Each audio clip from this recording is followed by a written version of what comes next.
Greetings and bienvenue, Midnight Crew. Thank you for returning to this broadcast, and welcome to new viewers joining us for the first time. If you like a video, then feel free to subscribe. This was posted in November 2012 by a patient named Anon in its own thread, if I recall correctly. It does not have pics, because I stupidly saved the thread instead of downloading it. After that, I deleted it in rage and lost the thumbnails, just copying the text itself in a text file. I used to frequently visit an abandoned asylum in Wisconsin when I was younger.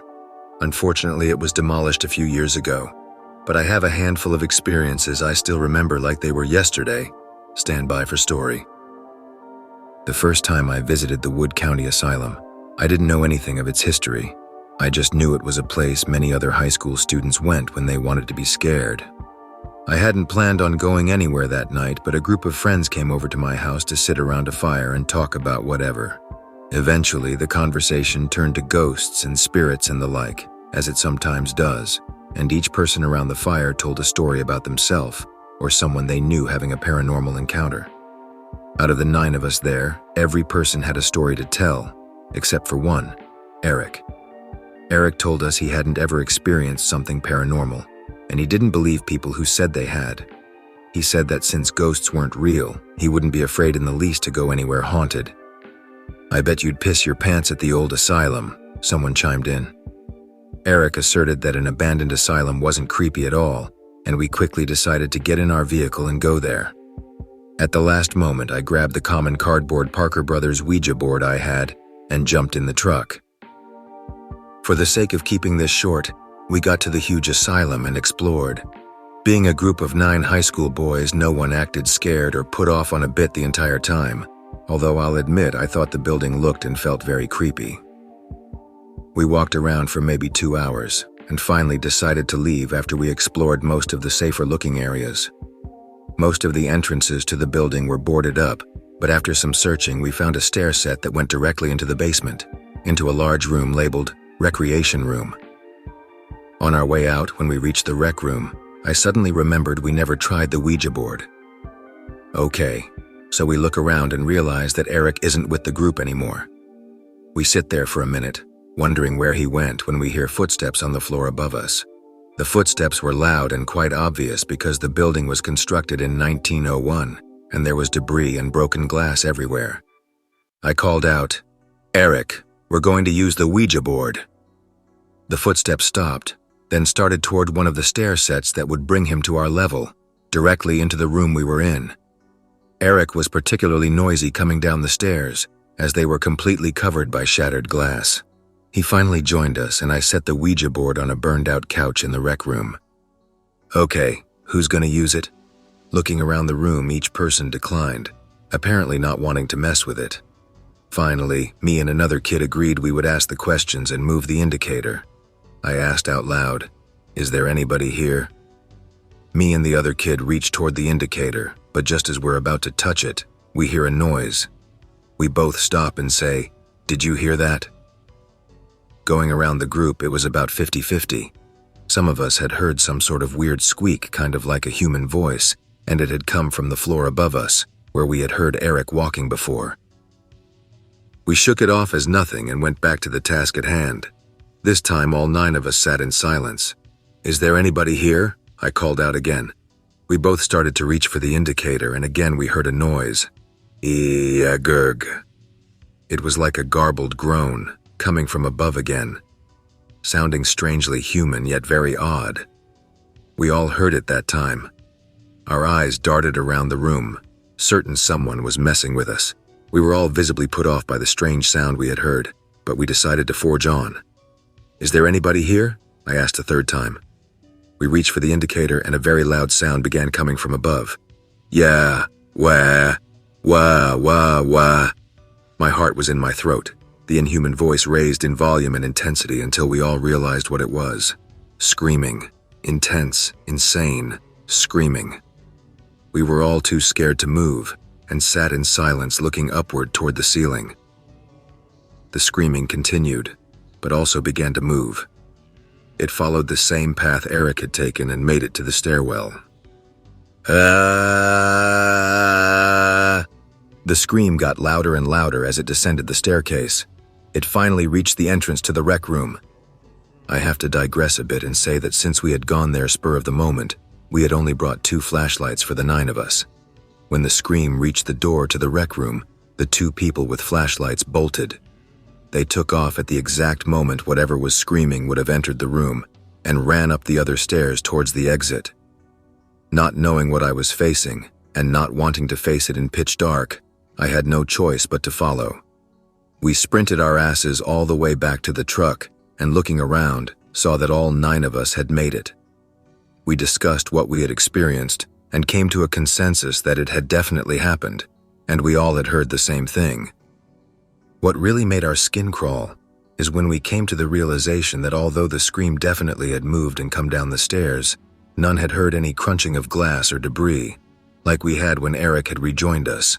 We agreed that no matter how careful a person was, they couldn't have descended the stairs as quickly and quietly as the scream had, as the stairs were completely covered in broken glass. Eric finally had to admit there might be something out there. That was the first time I visited the Wood County Asylum, but it wouldn't be the last. The experience with the scream wasn't even the scariest, in my opinion, but it stands out because it was my first time there, and there were 8 people to back up my story. In the coming years, I visited the building 50 or so times and had maybe 10 unexplainable experiences. The scream was just the tip of the iceberg. Okay, before I go on, I have a little background. After I graduated high school, I went to college about an hour away from the asylum. While attending, I met a girl who was also interested in investigating the paranormal, so we both did a lot of research on the building itself. Like I said, it was built in 1901. It stayed open until 1970 and was built to house about 400 patients, plus apartments for a lot of hospital staff. The building was pretty huge though. You could walk around for hours and never come back to the same place. There was a church, bowling alley, beauty salon, padded rooms, a morgue. The door to the morgue said morgue and soda pop storage, and plenty of therapy rooms and stuff like that. In earlier days, a common form of rehabilitation for patients was occupational therapy. Across the road from the asylum was a huge farm where they would teach the patients how to farm, so when they were released they could find work. The patients used to cross the road to get there, but the building was on a busy county highway, and 2 patients were killed when they were hit by a car. This led to the building of a 1,000-yard underground tunnel to connect the main building, boiler building, and farm. The farm supplied all of the food for the hospital, and eventually even turned a profit. A newspaper article I read from the 1960s suggested that some people were never released from the asylum, regardless of their mental health, simply because they were valuable as slave labor. I also came across some interesting occurrences in my research. I should note that all of this historical info was taken from newspaper microfilms at my local library. In 1910, 1911, and 1912, 3 separate patients whose rehabilitation was to shovel coal into the boiler became convinced that a demon called to them from within the boiler. All 3 of them eventually committed suicide by jumping into the boiler and burning to death. Yes, that is what the newspaper article said. In the 1960s, a man named Philip Soper worked as an orderly at the hospital. He was eventually fired for abusing patients. He had worked at other asylums before this one, and a few others after he was fired. Eventually, he was arrested for 2 murders in Illinois. During the investigation, it was revealed that he had murdered a few people at each of the hospitals he'd worked at. He was convicted of 3 murders at the asylum I was investigating. 2 of them had been drowned in bathtubs. The 3rd murder was a man who was mute. Hospital staff had noticed him under great distress, but since he didn't speak, they couldn't tell what was wrong. Soper admitted that he had shoved an entire fly swatter handle up the butt of the patient when he had caught him urinating on the floor. The patient died of internal bleeding. Background info. Oh yeah, and there were like 50 burned candles in the room. The thing I found in the microfilms that most interested me, however, was that the hospital was experiencing a haunting while it was still open, as early as the 1940s. None of the articles elaborated much, but staff of the hospital reported strange occurrences to the local newspaper a few times. Lucky for me, I found someone who had worked at the hospital while it was still open. When the asylum closed, he became a psychology teacher at a nearby high school. I had a chance to interview him, and he said that most people who had worked there had had at least one paranormal experience. He told me a pretty disturbing story of what happened to him one night. Oh shit. I forgot one important background detail. In the same town of the asylum in the 1990s, there was a very weird court case that confirmed rumors I'd heard for years. There was a vampire cult in the town. I figured it was a bunch of goth weirdos, but they were at least moderately legit. 3 of the members of the cult had kidnapped a random guy and tied him to a chair. They held him for weeks and would take blood from him on a daily basis for ritual use and naturally to drink. They all went to jail, obviously, but the reason I'm mentioning them is because there was a rumor that the cult used the old asylum to perform rituals. In one part of the asylum, the walls were painted from ceiling to floor with satanic verses and symbols. They all went to jail, obviously, but the reason I'm mentioning them is because there was a rumor that the cult used the old asylum to perform rituals. In one part of the asylum, the walls were painted from ceiling to floor with satanic verses and symbols. One wall was a list of dates, starting with 1972, the year after the asylum closed. Each date was crossed off of the list except for the one the same as the year as I first went there, 2003. My 50 or so trips to the asylum were over a few years, and sure enough, each year when I returned after the date listed on the wall, the last date was crossed out and a new one was painted for the next year. I never had the balls to go there on the listed date. In other parts of the building where rituals had been performed, apparently, they were always in hard-to-reach places and were pentagrams the size of the floor of the room they were in, with completely burned candles in each corner. Since the building was so dilapidated, some parts were hard to reach unless you really knew your way around. Getting into more remote parts of the building required following a maze of hallways and stair sets to avoid dangerous parts of the floor. The first time I saw one of the pentagrams, I was led to it in a weird way.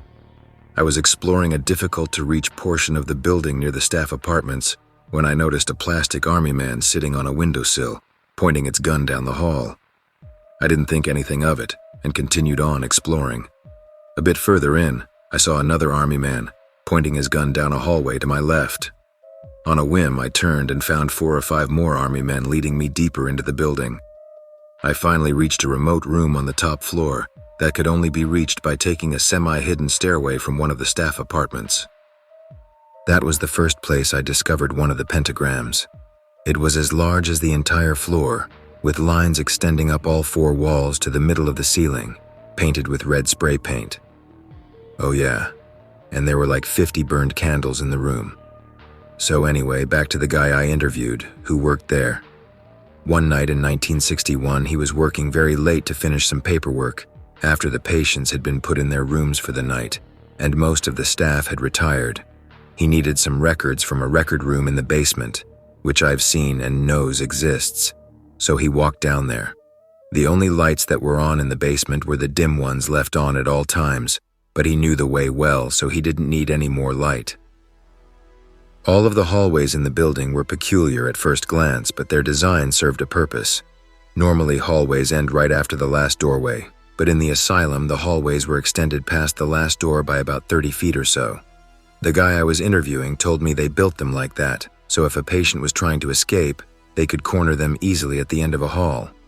As he neared the record room, through the darkness he could make out someone at the end of the hallway naked and huddled in a corner, facing the wall and shivering. He thought about getting someone for backup, but since most of the staff had turned in for night, he decided to deal with the situation himself. He inched his way toward the guy huddled in the corner, and when he got about 25 feet away, the person stood up and bolted into the records room. As soon as the naked man took off, the doctor ran to catch him. He reached the door just as it slammed shut and felt it pushed back against him with superhuman strength, while a super low-pitched demonic-sounding voice yelled, "Get out!" He finally decided to use his shoulder to give to the door a hard shove, and when he did, he almost wiped out. because the door flew open easily with a loud, echoing bang.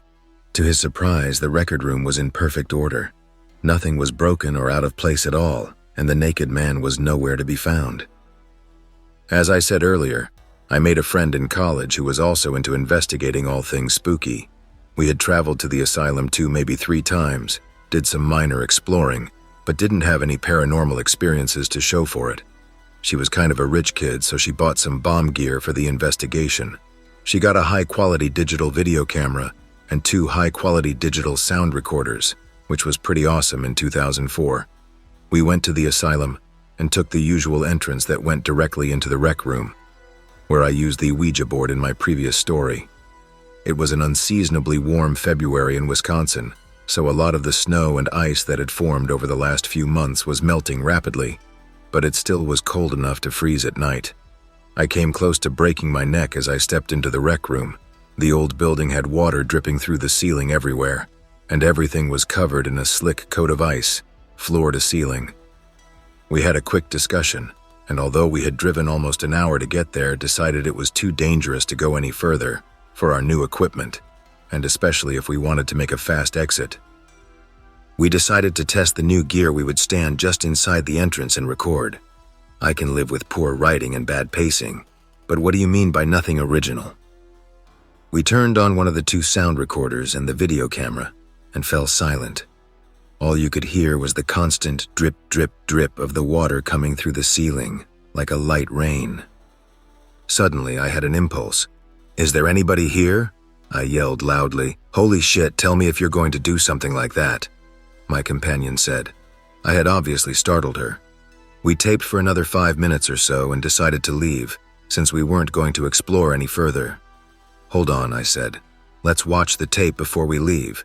So she folded out the camera's LCD screen and hit play. The tape started out like you'd expect, with the sound of the droplets hitting the floor, until it reached the point where I called out. "Is there anybody here?" I said on the tape. My friend had immediately reprimanded me for yelling when I first had done it, but what the tape revealed made my blood run cold. After I posed my question and while my friend was speaking, you could clearly hear a response, "Yeah," loud and clear. It sounded exactly as if a third person had been standing between us, leaned in close to the camera's microphone, moved the spit around in their mouth and answered me. "Did you just hear a guy say yeah?" I asked my friend. She only nodded her head in disbelief. We quickly made our exit, hearts pounding, and made it back to our car. We played back the tape a dozen times. There was no doubt about it. Not only was there a voice, it was unmistakably human and very close to the camera. We suddenly remembered the audio recorder. We hit play on the recorder, and when it got to the part where I called out, "Nothing," you just hear her say, "Holy shit." This made things even weirder. Clearly, if one of us had said yeah, we wouldn't have been able to avoid capturing it on the audio recorder. To add to the mystery, we had left the audio recorder running the entire time, from when we entered the building until we made it back to the car. So, on the audio, you also hear me say, "Let's play the tape back before we leave," hear us play back the video camera, and clearly hear the word "yeah" emitted from the video camera. So we took the recordings back with us, showed dozens of people without letting them know what it was, and there wasn't a single person who thought the voice we had captured wasn't an actual human until we played them the audio. I played the recordings to my cousin, and she was very intrigued and lived 1 town over from the asylum. She asked her dad about it because she didn't know exactly where it was, and he told her he remembered when it was open, and he would show her where it was. The next day, 2 days after I'd captured the electronic voice phenomena, my uncle and cousin drove over to the asylum. The building was on the property of a city recycling center, so there was a new building very close to the front of the asylum. It was Sunday, however, and the recycling center wasn't open, so they drove right on back and parked between the 2 buildings. After sitting there chatting for a while, my uncle suddenly said, "Uh-oh, I think we're going to get kicked out of here." It made sense. The asylum was private property and they were there in broad daylight. "What do you mean?" my cousin asked. My uncle said that through a second-floor window, a woman in a white coat had looked at them and shook her head. They decided it was time to leave so they wouldn't get in trouble. They both thought nothing of it, and my cousin related the story to me later that night. My face went white as a sheet. "He saw her on the second story?" I asked. She casually responded that he had. The asylum grounds were completely surrounded by a chain-link fence, so where they had parked was the only place you could clearly see the windows of the building, unless you got out of your vehicle and crossed the fence. I shakily told her the truth. There is no second floor in that part of the building. It collapsed years ago. There was no way to tell that from the outside, though, because it only collapsed within the brick outer walls of the building. My uncle, who doesn't believe in ghosts in the slightest, still swears he saw a woman shake her head at him, but he has a hard time explaining why she would have climbed to the second-story window of a collapsing building, so I decided to go do a little solo exploring later that night, since things seemed particularly active. I would have had no problem going alone, but to my surprise, my younger sister begged me to come along. She's kind of a scaredy cat, so I was skeptical, but I took her anyway. So we get to the building, and my sister takes one look at it and says there's no way she'll go in. After about 15 minutes of convincing, I tell her we should just go in the door, stand there for a while, and if it's too scary, we can leave. I noticed that someone had recently removed the boards from a ground-level entrance, so we entered through it. I figured it would be less intimidating than the basement path I was used to taking. We stood just inside the entrance, my sister visibly upset. To our left was the collapsed section where my uncle had seen the woman. Shining my flashlight upwards through the floors, I noted that there was definitely no way a person could have gotten up there. Directly in front of us was a stairway leading into the basement. To our right was an extremely long hall, long enough that our flashlights could not see the end of it. We stood there with me reassuring my sister all the while, shining our flashlights around. Suddenly my sister gasped. "I just saw something move down there." I turned my flashlight to where hers was shining and squinted. I couldn't see movement at all, but my sister was shaking. Just before the furthest reaches of our flashlights, there was an open garage door on what was apparently a loading dock. A little bit outside of the door, I could see a dumpster reflecting the distant streetlights. I focused on the dumpster for a second when I saw a black shadow dart quickly past the reflected light on the dumpster. My sister gasped again. "Hey, I saw it that time," I said. We both intently focused our flashlights where we had seen the movement, but saw nothing again. Just to the right of our beams, almost out of reach of the light, we watched the shadow dart past 4 or 5 more times. My heart was pounding pretty hard. Eventually, the movement stopped altogether, and we stood pointing our lights for another 10 minutes or so, until we were satisfied it wasn't coming back. "So what do you want to do?" I asked my sister. "Let's try the stairs," she replied. Apparently, she had become much braver in the past 20 minutes. As we discussed, we kept our flashlights pointed down the hall, where we'd seen the shadow. I turned my light toward the stairway, but my sister backed toward it slowly, keeping her light down the hall. I moved aside to let her pass, and finally, certain she was safe, my sister turned her flashlight toward the stairs. That's when it happened. The very instant her flashlight left the hall, we heard a loud thumping. Someone was running toward us full speed. Boom! They closed the distance impossibly fast and pounded their foot as hard as they could, right between us. My sister screamed. I fumbled my flashlight and reeled backwards, finally fixing my light where we'd heard the noise. Nothing. No one there. Not a sound. My sister had tears streaming down her face, and I felt like I had dodged a heart attack, so I told her we could go now. She never asked to go with me again, LOL. The story is almost complete, but I can't finish it right now. I have to pick up my girlfriend from work. There are 2 more experiences I want to add to this story, so if this thread is still here, I'll finish it up later tonight. Thanks for reading. Keep it real, /x/. I'll jump right back in.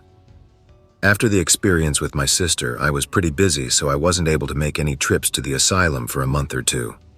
After showing people the electronic voice phenomena we'd captured, I ran into a few more people interested in exploring the old building. So, me, the girl with the camera, another girl and 2 guys headed out there. The night went the same as most nights at the old hospital. We walked around for an hour or two with nothing too out of the ordinary happening, except for encountering the smell of tobacco deep in the building. We walked into a random empty room, labeled General Store, if I remember correctly, and it smelled as if someone had just lit a cigarette, and none of us smoked. We agreed that if another person had been in the building with us, we would have been able to hear them since we were all being very quiet. We all thought this was pretty cool, and not too scary. We took a long path through the asylum, circling our way back to the exit through the maze of hallways and stairs I was accustomed to navigating. We eventually came to a strange room labeled Physical Therapy Lab. What made it different from most rooms was that it was quite large and oval-shaped instead of rectangular. The room had 2 sets of French doors with glass intact, one set labeled Enter, one labeled Exit. There was a small room for observation raised up a few feet at one end of the main room, where at one time there had been a large glass window that had been broken some time ago. Directly outside of the exit door, there was a cooler or freezer of some sort with metal walls and a heavily insulated door, about a foot thick with a still intact locking mechanism. I was feeling ballsy, so I suggested that the others lock me inside the room, which was virtually soundproof because of the insulation, to record audio. They reluctantly agreed, with the girls insisting I could become trapped. I went inside and they closed and latched the door behind me. I turned my flashlight off and started to record. Nothing out of the ordinary happened for about 5 minutes, but I nearly jumped out of my skin when someone suddenly whipped open the door from the outside. The others had their flashlights off, but you could still see once your eyes adjusted, because the rooms adjacent to the physical therapy lab had windows going to the outside world, and a faint orange glow was being produced by the recycling center's nightlights. "What's up?" I asked. "Shh, I think the cops are here," one of the girls whispered. It was pretty believable, actually, that the police would be there. The owner of the recycling center was cracking down on trespassers because as the asylum became more and more dilapidated, it also became much more dangerous if you didn't know your way around. I had also read in the newspaper that a few high school students had received fines when they were caught on the property late at night. The wall with the windows was along the back side of the recycling center, adjacent to the collapsed portion of the building where my uncle had seen the woman in the white jacket. I listened intently, and sure enough, I could hear someone walking in the crunchy springtime snow, just outside of the window we were standing near, in the direction we had parked our car. The footsteps were heavy and obvious. It sounded like someone was walking along the wall, headed toward the hole in the fence we always used to get on the property. "Boost me up," I whispered.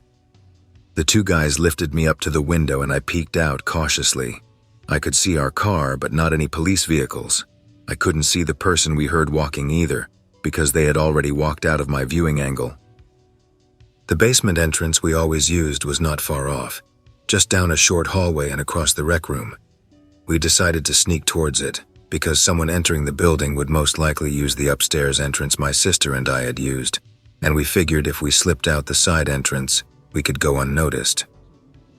Before we reached the rec room, however, we froze in our tracks. The person had beat us to the exit and was walking heavily down the basement stairs. We scurried into a small side room and held our breath. If they looked into that room, we'd have nowhere to go. The footsteps came loudly down the stairs, then stood at the bottom for a moment, then slowly started in our direction. Step, step, step. They were right around the corner from us in the rec room, walking toward the hallway we were in. Strangely, they didn't seem to be carrying a flashlight, as we would have easily been able to see its reflection from our doorless room. The footsteps came to the doorway between the hall and the rec room and stopped, only feet away. We all held our breaths. Whoever was there was taking their time. Since they had stopped, not another sound was heard for what seemed like ages. I don't know how long we sat there, but the silence eventually became perplexing. Why were they just standing there without a light? Do they know we're here and are just waiting for us to come out? "Are they still there?"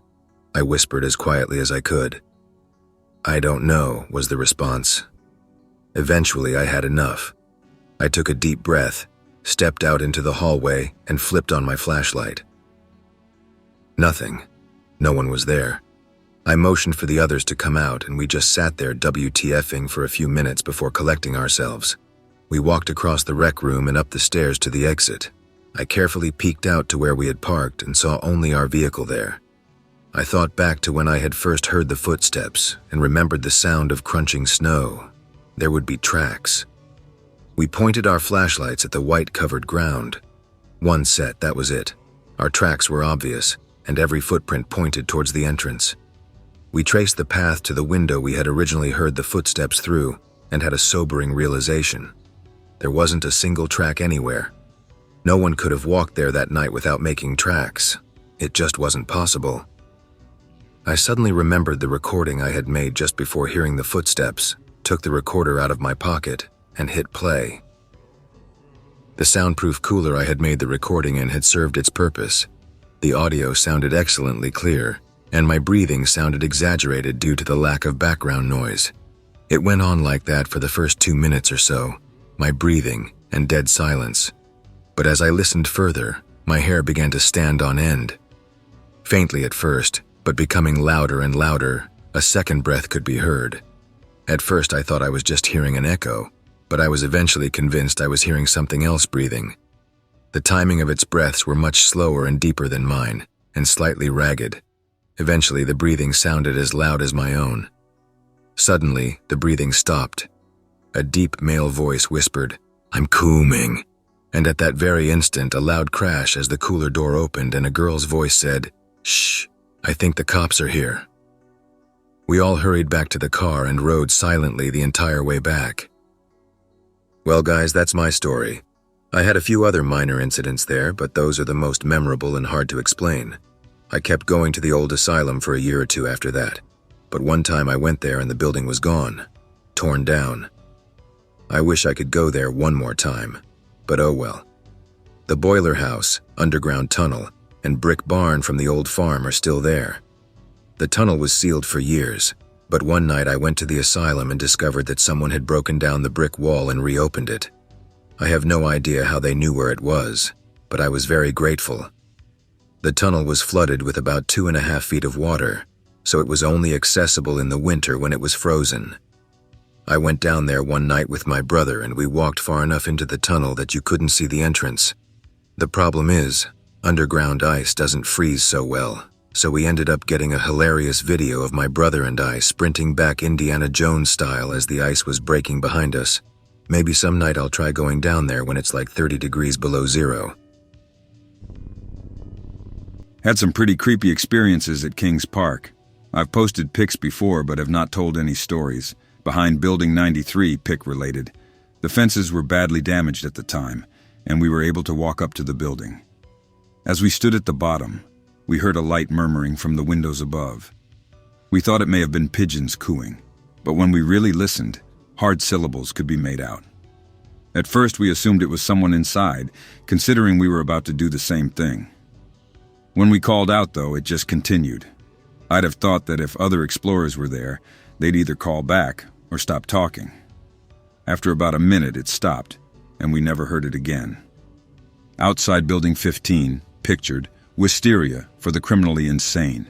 After probing the outside for entrances, we came up with nothing. Most doors were welded, windows had bars on them. The back door is welded and has a giant concrete block in front of it. As we were starting to leave, we heard the sound of a heavy door dragging and shutting, which echoed throughout the building. We looked up and watched a barred window, partially hanging off, swing open. I later found out that while Building 15 has tunnel access, it was apparently partially filled at one point, so that there was only room for the steam pipes. Unfortunately, I don't have a great picture of it. Building 96, a doctor's house, I believe. Much of the staff lived on site. Nothing paranormal here, but the place just felt so off it's unreal. It wasn't the largest or even creepiest looking building, but my partner and I just got the worst feeling from the place. At one point we were in a room and I kept getting the feeling of being watched from the house next door. Took a couple of pics, but nothing in them. We didn't stay long. Building 7, medical. No pics of the area in question worth posting, so have a random one from the folder. On the 2nd or 3rd floor, damaged by fire. I could have sworn I kept hearing footsteps. feet shuffling in the ashes, just one room ahead of us. It was very audible to me, but no one else heard it.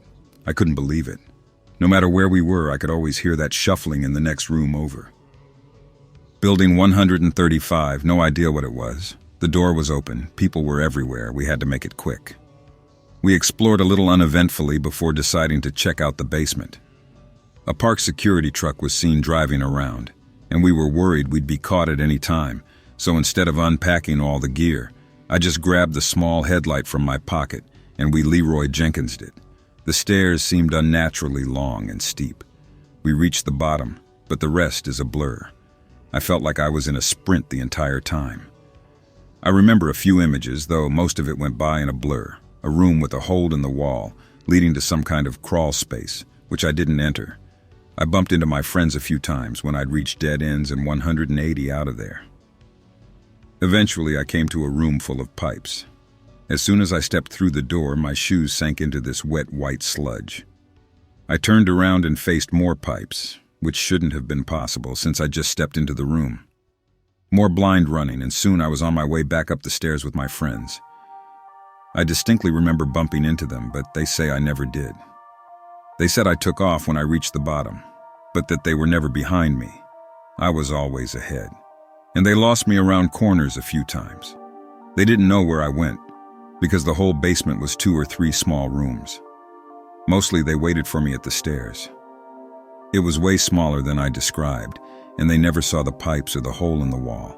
I don't know if this is paranormal, or if there was something in the air, but it's really weird.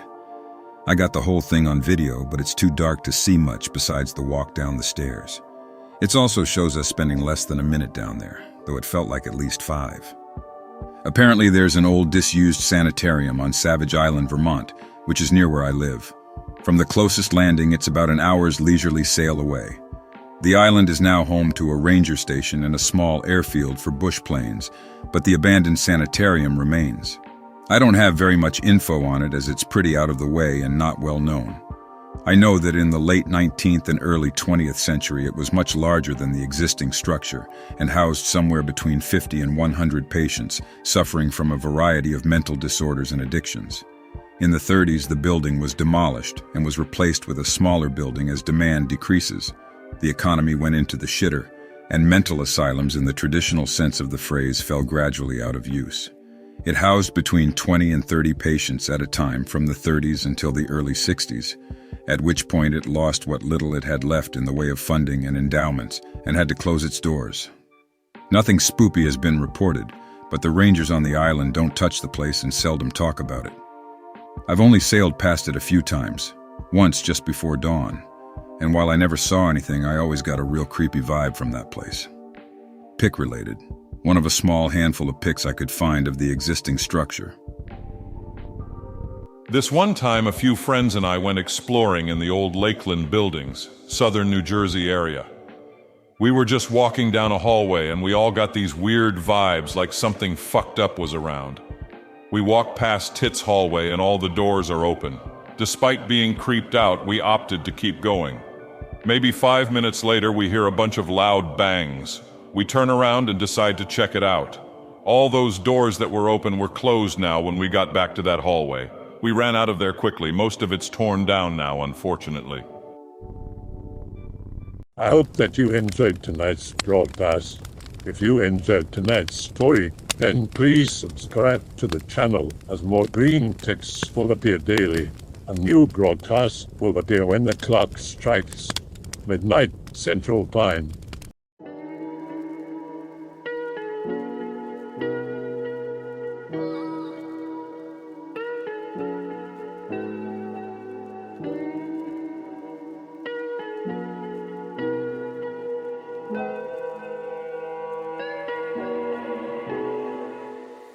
Remember to check the Odyssey and Rumble pages for separate archives of previous broadcasts.